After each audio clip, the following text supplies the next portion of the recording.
Monsieur le ministre, chers collègues, je n'irai pas par quatre chemins. Nous jugeons ce projet de loi inutile, contre-productif et dangereux. Inutile, l'allongement de la durée de rétention, la suspicion généralisée sur les parents étrangers. Mal pensé et donc inutile, la reterritorialisation sans garantie d'hébergement. Contre-productive, la réduction des délais de recours devant la CNDA, la généralisation des téléaudiences. Dangereuse et contre-productive, la réduction du délai de dépôt de la demande d'asile.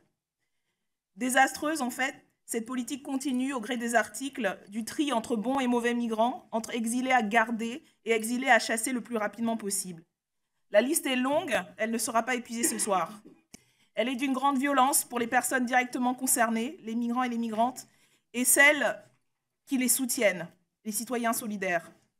C'est pourquoi nous souhaitons que ce débat, mené dans le sérieux et sans caricature, soit approprié par le plus grand nombre, parce qu'il concerne le plus grand nombre. Il faut tout de même reconnaître une certaine habilité à votre projet, qui vide totalement, selon nous, l'asile de son sens, sans modifier d'un iota les textes déclamant solennellement la protection contre les persécutions. Pour traiter d'un sujet majeur, les migrations humaines à l'époque d'une nouvelle mondialisation, votre projet passe par la lorgnette mesquine du rabotage procédural.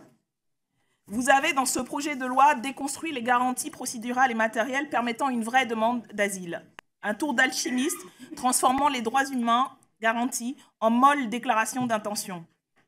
Le temps est nécessaire aux demandeurs et aux demandeuses d'asile pour faire part à des personnes qu'elles ne connaissent pas, après être arrivées dans un pays où tout leur est étranger, des souffrances qu'elles et ils ont subies. On ne peut pas imaginer que ces personnes doivent parler à une webcaméra de leur traumatisme, qu'elles doivent montrer à un écran les marques corporelles des tortures qu'elles ont subies. Il semble que pour votre gouvernement, un droit d'asile effectif soit un droit d'asile décharné qui organise la concurrence des personnes qui nécessitent toutes une protection. Une protection dont l'État français ne cesse pourtant de se montrer fier d'être le garant.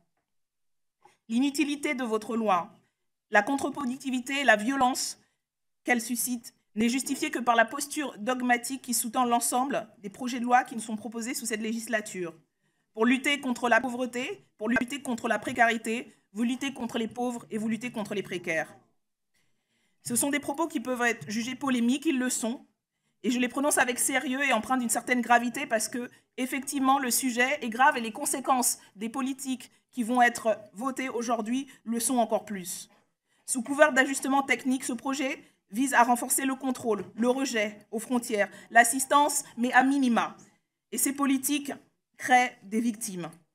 Karim Ibrahim, réfugié de 31 ans, affligé de traumatisme, est mort sous une bouche d'aération porte de la Chapelle le 8 février. Malik Nouroulaye, dit Nour, mineur isolé, laissé sans le suivi psychologique dont il avait urgemment besoin, est mort à Paris le 14 février. Beauty, dont on ne connaît pas le nom de famille, enceinte, malade, souhaitait rejoindre sa sœur pour finir sa grossesse et a refusé de laisser son mari. Reconduite en Italie par la gendarmerie en pleine nuit, alors qu'elle avait du mal à respirer du fait d'un lymphome, est décédée au mois de mars. Je veux l'affirmer, le groupe de la France Insoumise continuera à le défendre tout au long de ces débats et lors de la présentation de nos nombreux amendements. Nous pensons, nous croyons et nous sommes persuadés qu'une politique migratoire raisonnée, raisonnable et réaliste, juste et humaniste est possible.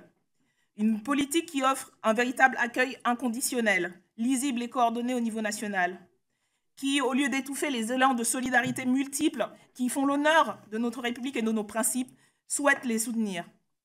Une politique qui ne traite pas des personnes mineures comme des délinquants et délinquantes en puissance.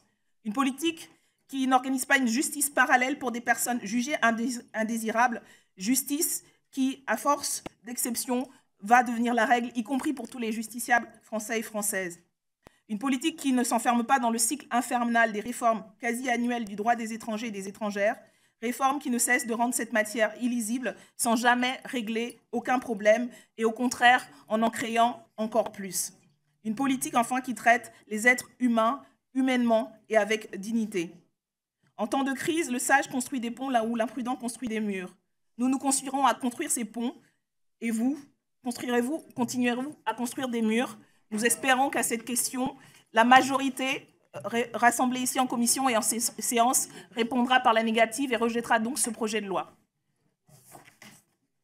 Pour Madame Obono, je ne dirai rien. Que dire? Elle nous dit « J'aime les polémiques ». Faites attention, parce qu'à force d'aimer les polémiques, on finit par dire n'importe quoi. Et un de vos anciens collègues a dit, il y a juste 3 ou 4 jours, un grand n'importe quoi. Je ne le rappellerai pas ce soir, mais quand même, c'était du grand n'importe quoi. On peut avoir les sentiments que l'on veut. On peut avoir la pensée que l'on veut. Mais franchement, se réjouir de la mort d'un membre des forces de l'ordre qui fait le sacrifice de sa vie pour sauver une personne, c'est quand même, permettez-moi de le dire, totalement inconséquent. Alors, pas trop de polémiques, essayons, si vous le voulez, d'être dans la mesure. C'est comme cela qu'ensemble, nous progresserons.